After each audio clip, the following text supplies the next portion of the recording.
Chapter number 4। तो आज हम पढ़ेंगे क्वाड्रेटिक फॉर्मूला। देखो क्वाड्रेटिक फॉर्मूला क्या होता है। क्वाड्रेटिक फॉर्मूला की हेल्प से हम किसी भी क्वाड्रेटिक इक्वेशन के रूट्स फाइंड कर सकते हैं। तो इससे पहले हमने दो मेथड पढ़ लिए थे, फैक्टराइजेशन मेथड और कंप्लीटिंग द स्क्वायर मेथड। आज हम पढ़ेंगे third method, quadratic formula. Quadratic formula होता क्या है कि अगर हमारे पास एक क्वाड्रेटिक इक्वेशन गिवन है ax² plus bx plus c equal to 0, तो किसी भी क्वाड्रेटिक इक्वेशन को रूट निकालने के लिए हम क्या करेंगे, x equal to minus B plus minus under root B square minus 4ac upon 2a। और ये जो फॉर्मूला है यही क्या है हमारा क्वाड्रेटिक फॉर्मूला, जहां पर ये जो b है, b क्या है हमारा x का कोएफिशिएंट, a क्या है यहाँ पे एक्स स्क्वायर का कोएफिशिएंट, और ये जो c है ये क्या है हमारा कांस्टेंट टर्म। तो देखो अप्लाई कैसे करना है फॉर्मूले को सीखते हैं। जैसे यहाँ पे हमें क्वाड्रेटिक इक्वेशन गिवन है X square minus 5x plus 6 equal to 0। तो सबसे पहले यहाँ पे हम निकालेंगे कोएफिशिएंट। तो हम कंपेयर करते हैं इस इक्वेशन को स्टैंडर्ड फॉर्म से। तो जनरल फॉर्म क्या है क्वाड्रेटिक इक्वेशन का, ax square plus bx plus c equal to 0। Compare करते हैं तो a क्या है यहाँ पे एक्स स्क्वायर का कोएफिशिएंट, इसका मतलब यहाँ पे क्या है 1। b किसके इक्वल है यहाँ पे x का कोएफिशिएंट, तो x का कोएफिशिएंट कितना गिवन है -5। एंड c क्या है कांस्टेंट टर्म, और कांस्टेंट टर्म कितना गिवन है यहाँ पे 6। अब क्या करेंगे, हमें क्या निकालने हैं, इसके रूट्स निकालने। तो हम क्या करेंगे, फॉर्मूला अप्लाई करेंगे minus B plus minus under root B square minus 4ac upon 2a। इसका मतलब क्या हो जाएगा, माइनस बी कितना है हमारा माइनस का 5। देखो ये माइनस जो है ये फॉर्मूले में आ रहा था इसलिए नेगेटिव है, और ये माइनस इसलिए क्योंकि बी की वैल्यू ही क्या है नेगेटिव, ठीक है। प्लस माइनस बी का स्क्वायर, तो बी को हम रिप्लेस कर देंगे -5, तो ये हो जाएगा -5 स्क्वायर माइनस 4 इंटू ए, तो ए की जगह 1 इंटू सी और सी की जगह 1, और ये क्या पूरे का स्क्वायर रूट डिवाइडेड बाय 2। ए को हम किससे रिप्लेस कर देंगे 1 से। अब सिंप्लीफाई करते हैं, माइनस इंटू -5, ये तो प्लस का 5 हो गया, प्लस माइनस अंडर रूट -5 का स्क्वायर 25 माइनस 4 इंटू 1 इंटू 6, तो ये आ जाएगा माइनस का 24 डिवाइडेड बाय कितना 2। तो यहां से हमें x क्या मिलेगा 5 plus minus square root 25 minus 24 कितना हो जाएगा 1 डिवाइडेड बाय 2। तो ये हमारा आ जाएगा यहाँ से 5 प्लस माइनस, अब देखो 1 का स्क्वायर रूट कितना आएगा 1 ही आएगा, तो डिवाइडेड बाय 2। तो जो हमें फाइनली यहाँ से x मिलता है, हमें x क्या मिला, x equal 5 plus minus 1 upon 2। इसका मतलब एक बार हमें प्लस के साथ लेना है, एक बार नेगेटिव। तो जब यहाँ पे प्लस आएगा तो क्या बनेगा x इक्वल टू 5 प्लस 1/2, और अगर माइनस लेते हैं तो क्या आएगा x इक्वल 5 माइनस 1/2। क्योंकि हमने पढ़ रखा है अगर क्वाड्रेटिक इक्वेशन है तो इसके कितने रूट्स आने हैं, 2 रूट्स तो आने ही है, ठीक है। तो यहाँ से हमें x क्या मिल जाएगा 5 प्लस 1 6 डिवाइड करेंगे 2 से कितना 3, तो पहला रूट इसका क्या आ गया 3। एंड सेकेंड रूट इज कितना 5 माइनस 1 करेंगे 4, एंड 4 डिवाइडेड बाय 2 ये आ जाएगा 2। तो 2 रूट्स हमारे क्या आ गए यहाँ से 3 एंड 2। तो ये तो हमने सीख लिया कि फॉर्मूले को हमें कैसे अप्लाई करना है। अब इसी के अंदर हम एक टॉपिक पढ़ने वाले हैं यहाँ पे, nature of roots. Nature of roots का मतलब क्या है, देखो अभी हमने पढ़ा है, सपोज करो हमारे पास एक क्वाड्रेटिक इक्वेशन है ax square plus bx plus c equal to 0। देखो नेचर ऑफ रूट्स में क्या पढ़ने वाले हैं कि हमें पता है कि यहाँ पे ये जो इक्वेशन है ये कैसी है क्वाड्रेटिक, तो इसके 2 रूट्स तो होंगे। हमें ये पता करना है कि जो इसके रूट्स आने वाले हैं, जो इसके 2 रूट्स आएंगे वो हमारे रियल हैं या फिर रियल नहीं होंगे। तो हमें चेक करना है कि इसके रूट्स रियल है या फिर अनइक्वल है या फिर कैसे है। तो उसके लिए हम यहाँ पे पढ़ेंगे नेचर ऑफ रूट्स। अब नेचर ऑफ रूट्स में क्या है, देखो अभी हमने पढ़ा था क्वाड्रेटिक फॉर्मूला। क्वाड्रेटिक फॉर्मूला क्या होता है कि x equal to minus B plus minus b square minus 4ac upon 2a, ठीक है।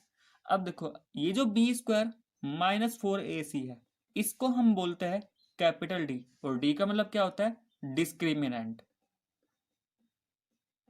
इसे हम बोलेंगे डिस्क्रिमिनेंट ऑफ क्वाड्रेटिक इक्वेशन।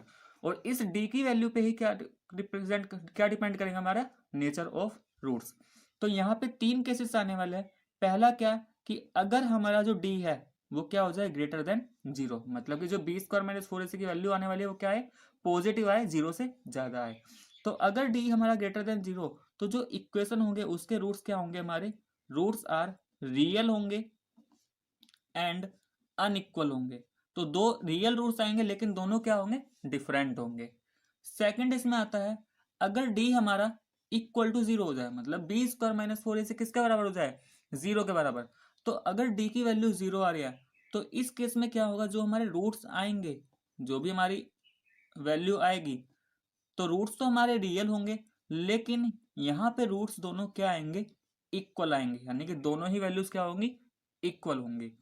और थर्ड क्या है कि अगर डी लेस देन जीरो का मतलब जो बी स्क्वायर माइनस फोर सी उसकी वैल्यू क्या आ जाए, नेगेटिव आ जाए। तो लेस देन जीरो का मतलब नेगेटिव वैल्यू आ जाए, तो उस केस में हमारा कोई भी रियल रूट्स एग्जिस्ट नहीं करेगा। तो देखो विदाउट हम रूट्स निकाले हुए डी की हेल्प से, या ये कहे क्वाड्रेटिक फॉर्म इसके बी स्क्वायर माइनस फोर की हेल्प से ये बता सकते हैं कि जो हमारे रूट्स है वो कैसे होंगे, रियल होंगे या अनइक्वल होंगे। मतलब हम उसका नेचर बता सकते हैं कि कैसा उसका नेचर होने वाला है, रियल है या फिर अनइक्वल है या फिर रियल नहीं है। तो यही था हमारा नेचर ऑफ रूट्स।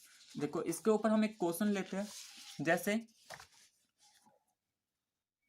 एक इक्वेशन हमने कंसिडर की, x square minus three x plus four equal to zero.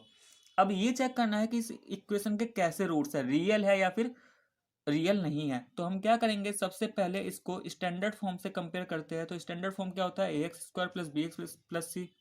यहाँ से कंपेयर करने के बाद ए कितना आएगा, वन, बी कितना आएगा माइनस थ्री, एंड सी कितना आएगा यहाँ से फोर। ठीक है, अब डी कितना होता था हमारा, B square minus four A C. Value put करते हैं, बी की जगह कितना, माइनस थ्री का square minus four into one into four. तो ये कितना आ जाएगा, नाइन माइनस सिक्सटीन। इसका मतलब ये कितना आ जाएगा, माइनस सेवन। तो डी क्या है यहाँ पे, माइनस सेवन। तो ये जो माइनस सेवन है ये लेस देन जीरो आ रहा है, जो जीरो से छोटा है। इसका मतलब इसके इस इक्वेशन में कोई भी रियल रूट्स एग्जिस्ट नहीं करेंगे, तो नो रियल रूट्स। तो इस इक्वेशन के कोई भी रियल रूट्स नहीं होंगे। तो इस डी की हेल्प से हम किसी भी इक्वेशन का जो रूट्स है उनके नेचर बता सकते हैं। नेक्स्ट अब हम एग्जांपल लेते हैं। तो एग्जांपल नंबर 10 में क्या गिवन है हमें, solve question number 2 first of exercise 4.1 by using the quadratic formula. देखो वहां पे हमने क्वेश्चन नंबर 2 का फर्स्ट पार्ट किया था एक्सरसाइज 4.1 पे, और वहां पे हमने क्या बनाया था, क्वाड्रेटिक इक्वेशन बनाया था। ठीक है, तो वहां पे जो क्वाड्रेटिक इक्वेशन आया था वो कितना आया था, 2x square plus x minus five two eight equal to zero. तो इस इक्वेशन को हमें क्या करना है, अब सोल्व करना है यूजिंग क्वाड्रेटिक फॉर्मूला। तो सबसे पहले हमने यहाँ पे इक्वेशन लिख ली है। इक्वेशन क्या है हमारा, 2x square plus x minus five two eight equal to zero. Quadratic formula को अप्लाई करने के लिए सबसे पहले हमें यहाँ पे ए बी सी फाइंड करना होगा। तो उसके लिए हम इस इक्वेशन को कंपेयर करते हैं A X square plus B X plus C से। तो यहाँ से हमें ए कितना मिलेगा, टू, बी की वैल्यू कितनी होगी, वन, एंड सी कितना आएगा हमारा, minus five twenty eight. Apply करते हैं क्वाड्रेटिक फॉर्मूला। तो क्वाड्रेटिक फॉर्मूला क्या था, using minus X equal minus B plus minus under root B square minus four A C upon two A. Value put करते हैं, माइनस बी की value क्या है, वन, प्लस माइनस, तो B को हमने रिप्लेस किया वन से, माइनस फोर इंटू ए को रिप्लेस किया टू से, एंड सी को रिप्लेस किया हमने फाइव ट्वेंटी एट से, डिवाइडेड बाय टू इंटू ए को रिप्लेस कर दिया यहाँ पे टू से। तो सभी की यहाँ पे वैल्यू पुट कर दी। आगे अब इसको क्या करना है, हमें सोल्व करना है। तो x कितना आएगा हमारा, x इक्वल माइनस का वन प्लस माइनस, अब देखो अगर मैं यहां से इसको सिंप्लीफाई करता हूं, ठीक है, तो यहां पे इन तीनों को मल्टीप्लाई करता हूं, कितना मिलेगा, फोर टू टू फोर।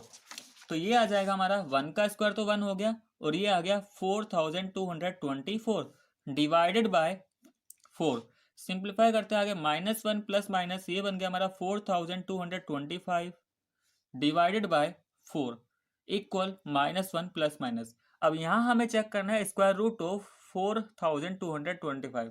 तो इसका जो स्क्वायर रूट आएगा वो आएगा हमारा 65 अपॉन फोर। तो स्टूडेंट्स अगर आपको स्क्वायर रूट फाइंड करना नहीं आता है तो प्लीज़ आप मुझे कमेंट करके बता देना, मैं इसके ऊपर एक अलग से वीडियो बना दूंगा।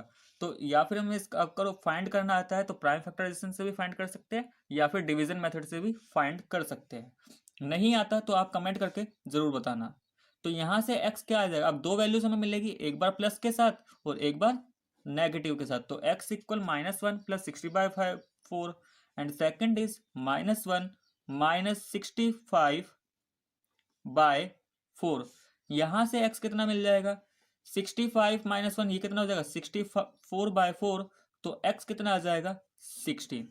इसको सिंप्लीफाई करेंगे कितना आएगा -66/4, तो x आ जाएगा यहाँ से -33/2। तो ये था हमारा example number 10। Next example number 11। देखो एग्जाम्पल नंबर 11 में क्या है, find two consecutive odd positive integers sum of whose square is 290। यानी कि हमें ऐसे दो पॉजिटिव इंटीजर्स बताने हैं जिनके स्क्वायर का सम कितना आ जाए 290। तो सबसे पहले हम क्या करेंगे, let two consecutive positive odd integers are x and x plus 2। और यहाँ पे मान लेते हैं जो x है ये x इस x प्लस 2 से छोटा है। तो देखो नंबर हमने कैसे लेट किए, सबसे पहले हमें कंसेक्यूटिव लेने हैं कि ऐसे दो नंबर जो लगातार हो और ओड हो। अब देखो अगर मैं यहाँ पे मान लेता हूँ मैंने दो नंबर लिए, एक मैंने 3 लिया और 5 लिया, तो 3 के बाद 5 ही ओड नंबर आता है। अब यहाँ पे अगर मैं डिफरेंस चेक करूँ तो इन दोनों का डिफरेंस कितना आ रहा है 2। ऐसे ही अगर मैंने एक नंबर 7 लिया दूसरा 9, तो ये दोनों भी ओड है और लगातार आते हैं, 7 के बाद 9 ही आता है, तो इन दोनों का डिफरेंस कितना आ रहा है 2। तो हमें क्या लेट करना है, सपोज करो पहला नंबर x है तो दूसरा नंबर क्या होगा, उसमें 2 का डिफरेंस होगा, तो हम x में क्या ऐड कर देंगे 2, तो हमें नेक्स्ट नंबर मिल जाएगा 2। अब क्या बोल रहा है, अकॉर्डिंग टू क्वेश्चन इन दोनों नंबर का जो भी स्क्वायर आएगा x का स्क्वायर एंड x प्लस 2 का होल स्क्वायर, वो कितना होगा, इन दोनों का जो सम आएगा वो कितना आएगा हमारा 290। अब सिंप्लीफाई कर लेते हैं, ये तो हमारा एक्स स्क्वायर रहेगा, ये हमारा a प्लस बी का होल स्क्वायर बन रहा है, तो a का स्क्वायर इसका मतलब एक्स स्क्वायर प्लस b का स्क्वायर तो 4 हो गया प्लस 2ab, तो ये आ जाएगा 4x, तो कितना आ गया 290। सिंप्लीफाई करेंगे एक्स स्क्वायर कितना हो जाएगा 2x square plus 4x plus 4, और 290 को एलएचएस में लगाएंगे तो माइनस का 290 इक्वल टू 0। तो ये हमारा हो गया है 2x square plus 4x minus 286 equal to 0।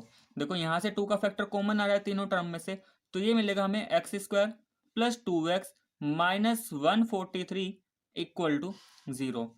अब इस 2 को अगर मैं आरएचएस में भेजता हूँ तो 0 के डिवाइड में जाएगा तो क्या हो जाएगा 0 ही बन जाएगा, तो ये बचेगा x square plus 2x minus 143 equal to 0। अब हम क्या कर लेते हैं, यहाँ पे क्वाड्रेटिक फॉर्मूला अप्लाई कर लेते हैं, तो यूजिंग क्वाड्रेटिक फॉर्मूला। तो देखो क्वाड्रेटिक फॉर्मूला अप्लाई करने से पहले सबसे पहले एबीसी की वैल्यू हमें पता होनी चाहिए। तो ए क्या है यहाँ पे 1 है एक्स स्क्वायर कोफिशिएंट, बी क्या होता है एक्स का कोफिशिएंट तो 2 है, सी कांस्टेंट टर्म तो ये कितना गिवन है हमें -143। फॉर्मूला अप्लाई करते हैं तो फॉर्मूला क्या था x equal minus B plus minus under root B square minus 4ac upon 2a।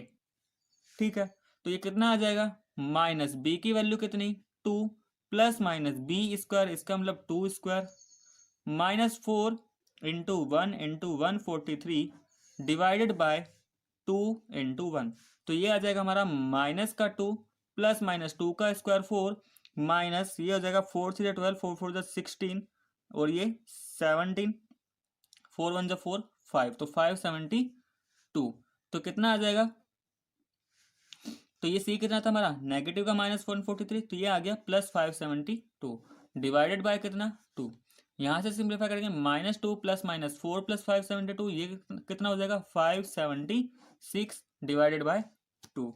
तो ये मिल गया हमें -2 प्लस माइनस, अब स्क्वायर रूट ऑफ 576 ये कितना होता है, ये हमारा 24 होता है, आप फाइंड करके देख सकते हो। ठीक है, तो यहाँ से अब इसका मतलब x की हमें दो वैल्यूज मिलेगी -2 plus 24/2 and x equal -2 minus 24/2। यहाँ से x कितना आ जाएगा -2 प्लस 24 22 एंड डिवाइड करेंगे 2 से तो x इक्वल टू 11। यहाँ से x कितना आएगा -2 माइनस 24 -26 डिवाइडेड बाई 2 -13। अब देखो x की यहाँ पे दो वैल्यूज आई, लेकिन ये जो x था ये x क्या था हमारा, x हमारा यहाँ पे क्या था एक ओड पॉजिटिव इंटीजर्स थे, कि ओड तो होंगे लेकिन पॉजिटिव इंटीजर्स, इसका मतलब x इक्वल टू -13 तो पॉसिबल नहीं है। तो यहाँ पर टू कंसेक्यूटिव इंटीजर्स क्या आ जाएंगे, two consecutive integers positive integers are, तो पहला तो यहाँ पे 11 आ जाएगा और दूसरा 11 में 2 ऐड करेंगे तो 13, तो दो नंबर क्या होंगे हमारे 11 एंड 13। तो स्टूडेंट्स ये था हमारा example number 11। Now example number 12। Example number 12 में क्या गिवन है, a rectangular park is to be designed whose breadth is 3 metre less than its length. देखो एक रेक्टेंगुलर पार्क हमें बनाना है जिसका जो ब्रेथ है वो लेंथ से 3 मीटर क्या है, कम है। आगे क्या बोल रहा है, its area is to be 4 square metre more than the area of a park that has already been made in the shape of an isosceles triangle. अब इस रेक्टेंगल के ऊपर एक ट्राइंगल बना हुआ है आइसोस्केलस ट्राइंगल, तो ये जो रेक्टेंगल है इस रेक्टेंगल का एरिया 4 स्क्वायर मीटर ज्यादा है जो भी इस ट्राइंगल का एरिया होगा, ठीक है। और इसमें लिखा है triangle with its base as the breadth of the rectangular park. और ये जो ट्राइंगल बना हुआ है ये ट्राइंगल कैसा है, ये हमारा एक आइसोस्केलस ट्राइंगल है और इस ट्राइंगल का बेस क्या है हमारा रेक्टेंगल की लेंथ के रेक्टेंगल की ब्रेथ के बराबर है। एंड एल्टीट्यूड 12 मीटर, और ट्राइंगल का एल्टीट्यूड कितना दे रखा है 12 metre. Find its length and breadth, तो हमें क्या फाइंड करना है यहाँ से, length and breadth of rectangle. तो देखो सबसे पहले हमें ये डायग्राम गिवन है, ठीक है। तो मान लेते हैं ये हमें एक रेक्टेंगल गिवन है। अब मान लिया हमने length of rectangle is x, तो देखो अगर रेक्टेंगल का लेंथ एक्स है तो ब्रेथ क्या होगा रेक्टेंगल का, लेंथ से 3 कम, तो इसका मतलब एक्स माइनस 3। अब उसने क्या कहा था क्वेश्चन में कि जो हमारा ये ट्राइंगल है इस ट्राइंगल का जो बेस है, बेस मतलब ये तो हमारा ब्रेथ के बराबर ही है, तो जितना हमारा ब्रेथ आया रेक्टेंगल का उतना ही इसका क्या होगा बेस, तो बेस ऑफ ट्राइंगल भी कितना x minus 3। And altitude of triangle कितना दे रखा है 12 मीटर। तो सबसे पहले हम यहाँ पे दोनों फिगर का रेक्टेंगल का भी और ट्राइंगल का भी एरिया कैलकुलेट करते हैं। तो एरिया ऑफ रेक्टेंगल कितना आएगा हमारा, एरिया ऑफ रेक्टेंगल को क्या होता है एल इंटू बी, लेंथ कितनी है एक्स, ब्रेथ कितनी है एक्स माइनस 3, तो यहां से एरिया क्या आएगा एक्स स्क्वायर माइनस 3x। ऐसे ही हम एरिया ऑफ ट्राइंगल कैलकुलेट करते हैं, एरिया ऑफ ट्राइंगल, तो ट्राइंगल का फॉर्मूला क्या होता है 1/2 बेस इंटू हाइट, हाइट का मतलब क्या है यहाँ पे एल्टीट्यूड, तो 1/2 बेस हमें कितना गिवन है x माइनस 3 और हाइट हमें गिवन है 12, तो 2 से कट जाएगा 6 टाइम्स, तो कितना आ जाएगा ये 6x माइनस 18। अब आगे क्या बोल रहा था कि जो हमारा ये रेक्टेंगल का एरिया है, रेक्टेंगल का एरिया ट्राइंगल से क्या है 3 यूनिट ज्यादा है, यानी कि 4 स्क्वायर मीटर क्या है ज्यादा। तो हम क्या लिखेंगे अकॉर्डिंग टू क्वेश्चन जो हमारा एरिया ऑफ रेक्टेंगल है एक्स स्क्वायर माइनस 3x, वो ट्राइंगल के एरिया से, ट्राइंगल का एरिया कितना आया हमारा 6x माइनस 18, ट्राइंगल के एरिया से 4 मीटर स्क्वायर ज्यादा है, तो हमने क्या कर दिया ट्राइंगल में 4 ऐड कर दिया। अब यहां से हम इन तीनों टर्म को उठा के एलएचएस में लेकर आएंगे, तो ये क्या बनेगा x square minus 3x minus 6x plus 18 minus 4 equal to 0। Simplify करेंगे ये कितना आ जाएगा x square minus 3x minus 6x दोनों लाइक टर्म, तो कितना हो जाएगा माइनस का 9x, 18 माइनस 4 ये आ जाएगा हमारा 14 इक्वल टू 0। अब देखो ये हमारे पास क्वाड्रेटिक इक्वेशन है, अब इसको हम सोल्व कर लेते हैं क्वाड्रेटिक फॉर्मूला से। तो क्वाड्रेटिक फॉर्मूला से सोल्व करने के लिए सबसे पहले ए निकालेंगे, ए क्या हो जाएगा एक्स स्क्वायर का कोफिशिएंट 1, बी कितना हो जाएगा माइनस का 9 एंड सी हो जाएगा हमारा 14। तो using quadratic formula x equal to minus B plus minus under root B square minus 4ac upon 2a, ठीक। तो ये क्या आ जाएगा यहाँ से x इक्वल माइनस का b, इसका मतलब माइनस ऑफ माइनस का 9 प्लस माइनस बी का स्क्वायर, तो ये आ जाएगा minus 9 square minus 4 into A into 14 divided by 2 into A की वैल्यू 1। सिंप्लीफाई कर लेते हैं, ये 9 हो गया प्लस माइनस माइनस 9 का स्क्वायर 81 माइनस 4 इंटू 1 इंटू 40, तो ये आ जाएगा हमारा 56 डिवाइडेड बाय 2। तो यहाँ से कितना आएगा ये 9 प्लस माइनस, अब 81 में से 56 जाएगा तो देखो 11 में 6 जाएगा 5 बचेगा एंड 7 में से 5 जाएगा 2। तो यहाँ से हमें क्या मिल गया, यहाँ से 9 plus minus square root of 25 कितना 5/2। तो x क्या मिलेगा, x या तो हमारा 9 प्लस 5/2 होगा या फिर x क्या होगा 9 माइनस 5/2। अगर यहाँ से x हम 9/5 ये लेते हैं तो x की वैल्यू क्या 9 प्लस 5 14 और 14 को डिवाइड करेंगे 2 से 7, तो x की वैल्यू 7 यहाँ से x कितना आएगा, 9 माइनस 5 कितना आ जाएगा 2, and 2 divided by 2, 9 minus 5 divided ये 4 डिवाइडेड बाई 2। अब देखो अगर मैंने x को 2 लिया तो हमने x को क्या लेट किया था, हमने x लेट किया था लेंथ। तो अगर x लेंथ है तो फिर ब्रेथ कितना आएगा, x माइनस 3। तो देखो अगर मैंने x को लेंथ लिया यहाँ पे तो जो x माइनस 3 है वो कितना आएगा, 2 माइनस 3 इक्वल टू -1। इसका मतलब जब x 2 होगा तो लेंथ तो हमारा पॉजिटिव आएगा लेकिन ब्रेथ उससे क्या आ रहा है, नेगेटिव, जो हमारा पॉसिबल नहीं है। तो यहाँ पे हम x की वैल्यू क्या लेंगे, 7। तो इसका मतलब लेंथ कितना आएगा हमारा, लेंथ ऑफ रेक्टेंगल, ये तो आ गया हमारा 7 मीटर। और ब्रेथ कितना आ जाएगा, ब्रेथ ऑफ रेक्टेंगल, तो ये आ जाएगा 7 माइनस 3 इक्वल टू 4 मीटर। तो ये था हमारा example number 12। Now example number 13। देखो एग्जाम्पल नंबर 13 में क्या है, find the roots of the following quadratic equation if they exist using the quadratic formula. कि यहाँ पे हमें क्वाड्रेटिक इक्वेशन गिवन है तो क्वाड्रेटिक फॉर्मूला से हमें इसके रूट्स निकालने हैं अगर वो एग्जिस्ट करते हैं। तो देखो सबसे पहला पार्ट हम यहाँ पे लेते हैं 3x square minus 5x plus 2। अब देखो रूट से एग्जिस्ट क्या मतलब है यहाँ पे, कि अगर इसके रियल रूट्स है तो क्लास 10th में केवल अभी हमारा रियल रूट्स है, आगे जाके हम क्लास 11th में पढ़ेंगे इमेजिनरी रूट्स। तो केवल अभी हमें क्या करना है, केवल रियल रूट्स फाइंड करना है। तो हमें क्या करना है, अगर इसके रियल रूट्स है तो हमें एग्जिस्ट फाइंड करने हैं, वरना नहीं। तो सबसे पहले हम ये चेक कर लेते हैं कि इसके रूट्स कैसे हैं। तो उसके लिए मैंने क्या बताया था कि हमें डी की वैल्यू निकालनी पड़ेगी, मतलब क्या निकालना पड़ेगा, बी स्क्वायर माइनस 4ac। तो अगर हमारा डी ग्रेटर देन 0 आता है या इक्वल टू 0 तो फिर क्या होंगे, रूट्स तो हमारे रियल होंगे, क्योंकि रियल के लिए या तो वो अनइक्वल हो या फिर इक्वल हो, सिर्फ रियल हमें फाइंड करना है। तो सबसे पहले डी की वैल्यू यहाँ पे निकालते हैं। तो डी की value b square minus 4ac, b कितना है हमारा -5, तो ये हो जाएगा -5 स्क्वायर माइनस 4, ए कितना है 3 एंड सी कितना है 2। तो -5 का स्क्वायर ये हो जाएगा 25, 4 3 12 2 24, तो 24। तो यहाँ से डी की वैल्यू कितनी आ गई हमारी 1। इसका मतलब ये जो 1 है ये तो हमारा 0 से ज्यादा है। तो इसका मतलब यहाँ से हमें पता चल जाता है कि जो हमारे रूट्स होंगे, रूट्स आर रियल होंगे, और क्योंकि ग्रेटर देन 0 है तो रियल होंगे और अनइक्वल होंगे।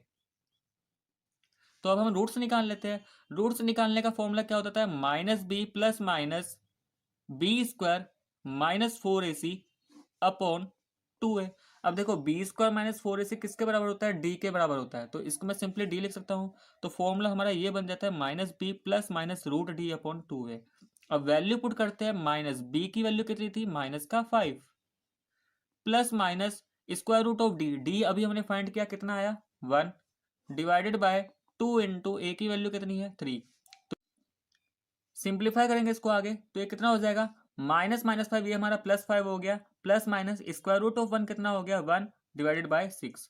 तो यहाँ से हमें दो वैल्यूज मिलेगी, एक बार हमें प्लस साइन लेके, तो एक बार तो आएगा 5 + 1 बाय 6, एंड सेकंड क्या मिलेगा यहाँ से 5 - 1 बाय 6। सिंप्लीफाई करते हैं x इक्वल टू ये आ जाएगा 6/6। तो यहाँ से x की वैल्यू कितनी आ जाएगी 1।